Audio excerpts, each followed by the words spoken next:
Spider-Ham Sizzling Summer sales here, and with it we have access to some crazy offers and amazing gifts. One of these gifts is actually a 7-star Spider-Ham. The problem though is that you need to be at least Paragon. So I decided to set myself up with the crazy challenge. I wanted to see if I can create a new account and end up claiming that 7-star Spider-Ham before the event ended. For anyone new here, let me actually explain exactly what I'm getting myself into.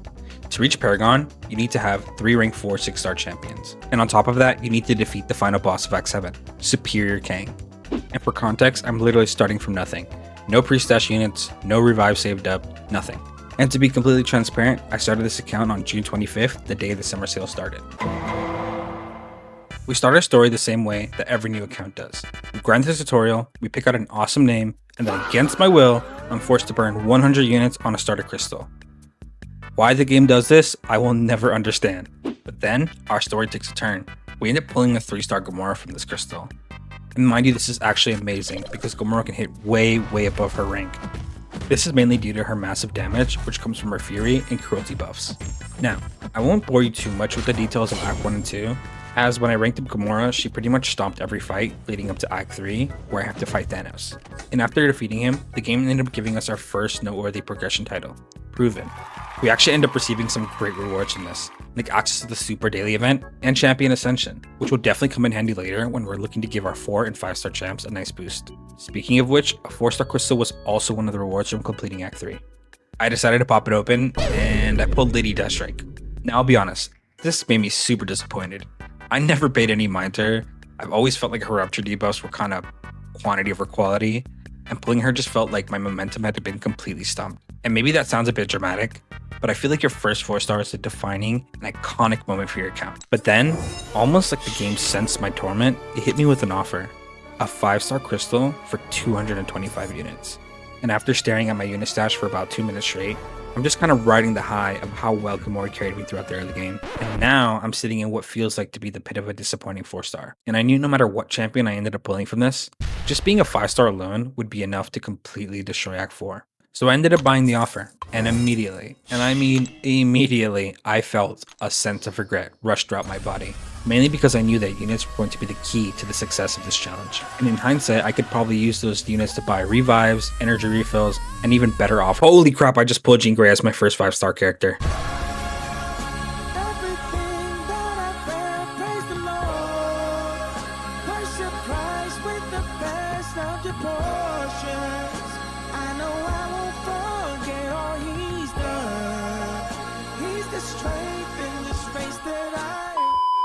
I ended up getting super lucky, and needless to say, after ranking up Jean, Act 4 ended up becoming a complete joke. I ended up finishing fights within seconds of entering them. So after demolishing quest after quest within Act 4, I ended up getting enough resources to actually get another 5-star crystal, which is definitely why I don't believe you should be spending any units on crystal offers this early into your journey. The game is pretty much just going to give you free ones, so long as you progress through the storyline. So I ended up opening up that crystal, and funny enough, I ended up pulling another Gamora. And at this point, I'm super over the moon. She's that same champion that carried me throughout the early game, and now I have her again in a better rarity. And with that, I kept stomping through Act 4, pushing right up to the final boss of Chapter 3, Venom. And taking him down finally unlocked the auto fight feature, which is honestly a huge game changer. And I knew my top tier champs were strong, but not strong enough to complete Act 4 on their own. However, I do know that they were able to auto fight Act 1 and 2 with 0 effort. So after setting up the auto fight, I decided to take a break and go make some dinner. And while that's figuratively and literally cooking in the background, I just want to take this moment to make an announcement that I recently got accepted into the content creator program. And I just want to give a big shout out to everyone watching and anyone who showed support throughout this journey. I have many more things to come, and I'm so happy to be a part of this community. Alright, dinner's done. So let's see what 7-star Piggy farmed up while I was gone. This is awesome. A bunch of units and revives that are definitely going to come in handy for what comes next. Act 4's final boss, Maestro. Summoner, in our glorious games. And to the victor shall go the spoils.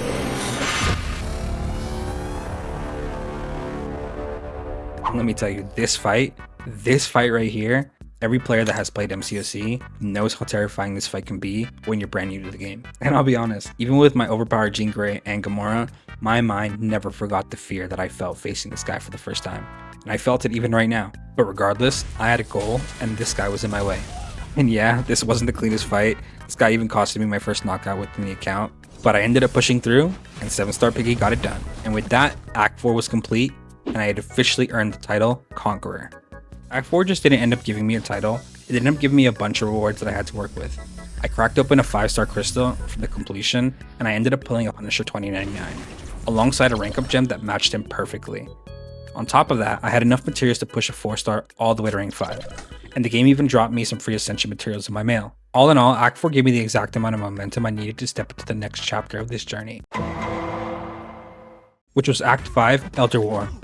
And the moment I got in there, I knew this was going to be a different type of challenge. The difficulty spike was immediately noticeable. For the first time, I was dealing with nodes, which meant I couldn't just pick any path I wanted to and run through it.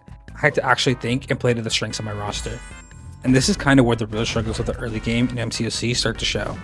At this point in the account, I didn't have any options. I couldn't just look through a tough node, open my roster, and pick the perfect counter. Because quite frankly, I just didn't have any. I had what I had, and I had to make it work. But on top of all of that, I ran into a problem here that I want to be very clear about. Because it didn't just go away, it was consistent throughout the entire journey, which was gold. As I kept pushing through Act 5, I was accumulating more and more champions. Champs that would have generally helped me progress, but I just didn't have the means to rank them up. The gold simply wasn't there, and that, more than anything else at the time, was the biggest anchor on my account. And that's kind of where something unexpected clicked. Lady Deathstrike, Punisher 2099, two champions I had completely written off before I'd ever given them a real shot. They started showing me something I hadn't appreciated before: consistency. Act 5 forced me off of Jean Grey and Gamora. They couldn't carry every single path and every single node on their own, so I had to actually lean on the other champs on my roster. I ended up figuring out what they actually brought to the table, and I found real value in them that I had completely overlooked. And honestly, it made me realize a lot about this game. There are so many champions within MCOC that are just being quietly and consistently overlooked. Sleeper picks that most people just dismiss. And after a while of progressing, we ended up hitting our first real roadblock of the account, the Collector. And I'm gonna be honest with you, this fight is completely unfair. The Collector has a set of abilities that make it nearly impossible to solo him cleanly, or even keep the attempt under 10 revives. So he just has an answer for everything, and at this stage of my roster, I was not equipped to make it look good. The fight completely destroyed me. I had multiple attempts, burning through resources that I didn't have to spare, but I kept pushing, and through sheer, stubborn attrition, I finally got it done. And just like that, 7-star Piggy became uncollected. Completing 5.2 also unlocked a very iconic moment within the account. My first ever 6-star champion, Spot. It's another champion I've never played in my entire life, but after everything Act 5 had already taught me about writing off champions before giving them a chance, I decided to rank him up and actually find out what he was about. The power of a 6-star champion just completely changed the entire landscape of the challenge once again. Act 5 became smooth sailing all the way up until 5.4, where we fight the Ultron boss. This boss ended up proving to be a bit tricky for my account due to the reason that I didn't have the exact counters to deal with it. Most of my champions ended up inflicting some type of debuff, which just made him trigger all his buffs, and it was a complete mess. However, the only champion that seemed to work really well and consistent was Punisher 2099. His heal block allowed me to kind of negate the most frustrating part about the fight, which was the regeneration. Everything else I could somehow manage or avoid, and with that, Act 5 was complete. And although I didn't receive an immediate title off completing Act 5, I ended up getting a 6-star Nexus Crystal. This became one of the most vital and valuable parts of my account due to me pulling a stealth suit Spider-Man. But this is where things take a very dark turn in our story. No, no, no, no, no, no, no. Wait. Act 6. Oh my goodness, where do I even begin? For anyone who hasn't experienced Act 6, this content is notoriously one of the most hated pieces of content within the entire game. It's incredibly difficult, extremely restrictive, and it has been nerfed multiple times over the years. Running it through again gave me PTSD of the first time I ever completed it on my main account. Memories I did not ask for. Where Act 5 had the Collector as the major roadblock, Act 6 had something like that every other quest. And while we reached Cavalier relatively quickly in 6.1, what followed was honestly the biggest slog of the entire challenge. I'd estimate about 70% of the total grind happened right here. Individual quests were taking upwards of 20 minutes to complete. I had to brute force a lot of lanes, specifically the ones with units sitting on them. And that was intentional, because the game actually sends you a really generous offer of revives and potion refills every single time you complete a chapter. So as long as I played patiently and didn't waste resources on bad attempts, I can keep myself stocked up throughout. However, the silver lining is that Act 6 ended up handing me a bunch of rank up materials, as well as some new additions to the roster. By the time I was nearing the end, I had already hit 2 out of the 3 rank 4 requirements for Paragon, Stealth Suit Spidey and Spot were both sitting there already. I also picked up a Doctor Doom and Rogue along the way, and trust me, Rogue was especially going to matter later. I'm like, hey, what's up? Since your pretty eyes, soon as you came in the door, I just wanna chill, got a circle of snow. Got into the party, introduced her to my snow. Showed her how to whip it, now she really say hello. She might try to play like we be counting up, watch that part of mango. We just set it go, told me not to let go. In love with the money, I ain't never let go. And now you're high with my baby, baby. I just love the more I get love with my baby, yeah. And I can ride with my baby, baby. I be in the kitchen cooking pies with my baby, yeah. And I can ride with my baby. I just love the more I get love with my baby, yeah. And I can ride with my baby. I be in the kitchen cooking pies. I'm like, hey, what's up, hello?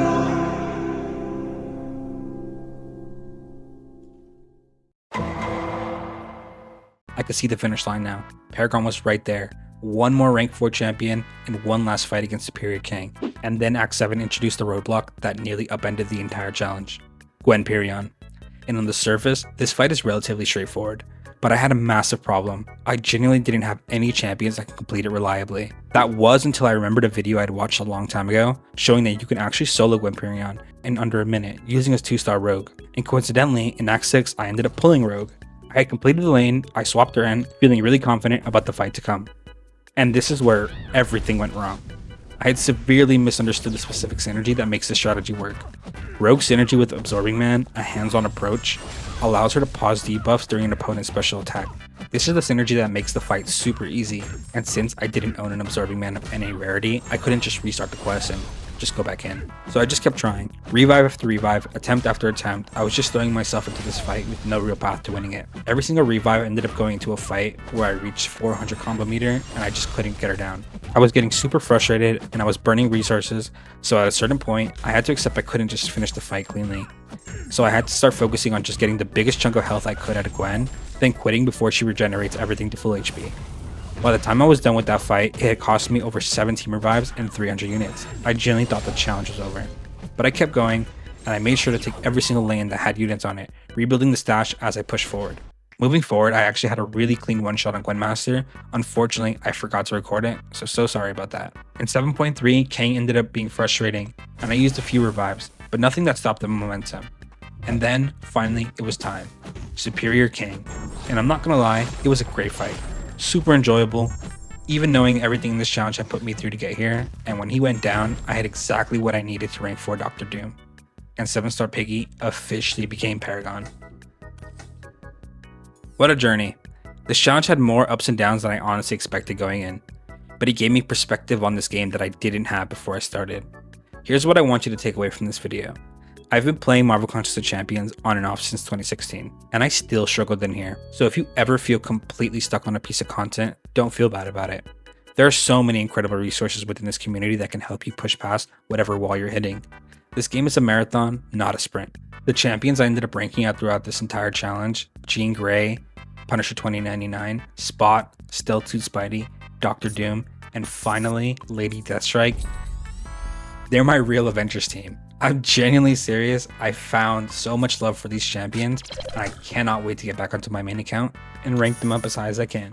And that's the video. Thank you for watching. If you enjoyed, drop a like and a comment. I read and reply to every single one, and I'll see you in the next one.